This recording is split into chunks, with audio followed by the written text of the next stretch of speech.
Let's take a look at your local elections now, and joining us to take a look at the big mayoral and city council races, Tyson White. Tyson, looks like we're going to be seeing some new mayors here in the Treasure Valley. Some fresh faces out there, and first up, Eric Phillips beat out incumbent Mayor Jerome Wagner in the Caldwell mayoral race. Eric Phillips secured 57.1% of the vote there last night. Phillips spoke with our KTVB crew that was out at his watch party, where the final results were in, and he expressed his gratitude to voters and his opponents.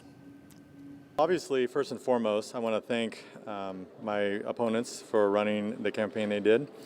And this evening, even though a lot of people were very optimistic for me, I told them each and every time we need to remain humble. I have complete confidence moving forward. The people have spoken, right? I'm ready to lead, I'm ready to serve. And I know what changes need to be brought, and I'm going to, obviously it's not going to be a day one, it's going to be methodical and very meticulous about it, and I'm going to make sure that the changes are what the people have asked for. Now in Nampa, former city leader Rick Hogeboom won the Nampa mayoral election there. Hogeboom won over 62% of the vote over Eric Myrick, Susie Robinson, and Justin Buckholz to take over in Nampa after Debbie Kling announced she would not be running for re-election. Kling has served as Nampa's mayor since 2018. We caught up with Mayor-elect Rick Hogeboom after the election last night, and here's what he had to say. To now be elected mayor by the city of Nampa, I look forward, I'm humbled by the support of the citizens, and I look forward to working to make our city a special place. A lot of people have offered bittersweet congratulations around this building because even though been in this position for almost 2 years, I think we've made a lot of positive strides, culture building and just a culture of continuous improvement. So it is bittersweet. I've gotten to know a lot of the judges, a lot of the people, the committed county employees, and I'm thankful for the relationships I've been able to build at the county, and I hope that those relationships will continue even though I move back to the city. Now, Bill Jacobs in Garden City will be the new first mayor there since John Evans was originally elected in 2006 after announcing he would not pursue a sixth term in office. Bill Jacobs won 62% of the vote there over Molly Lenti and Teresa Roundy. We also caught up with Jacobs last night after the election. He spoke about what his first objective is as mayor and how to handle growth in a confined city space. I think the first thing I need to do is get in the city and meet with the staff. And, at council, and mayor are two different roles.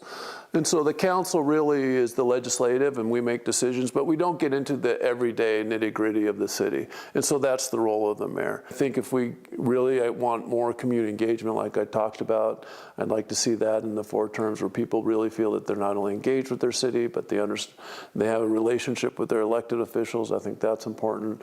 And so I think, those real things, that, is the city well managed? Is it well run? Is the budget maintained? The fundamentals, and then how are we managing our growth?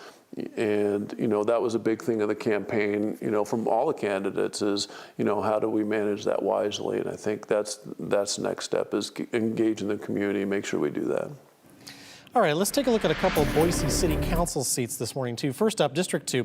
The incumbent Colin Nash won the seat for Boise City Council District 2 with 69% of the vote there over Josh Elstrom and Derek James Smith. In District 6, Boise City Council, the incumbent Jimmy Halliburton retained his seat there with over 70% of the vote in that position. So really kind of keeping the status quo there in Boise. Yeah, that's right. It seems like the people there in Boise are like, yeah, we like the direction, how things are going. Meanwhile, over in Caldwell, seems like the exact opposite. The incumbent there, Jerome Wagner, who's been winning elections for a while, was in the State House for a long time, mayor for a bit, and now, what do you think turned the tide there? I think voters possibly wanted to see a little bit of some fresh movement there after some of the lawsuits that have been filed against the city and some of the infighting between the departments there. So it's possible voters came out and said, hey, we want something new, something fresh here in City Hall.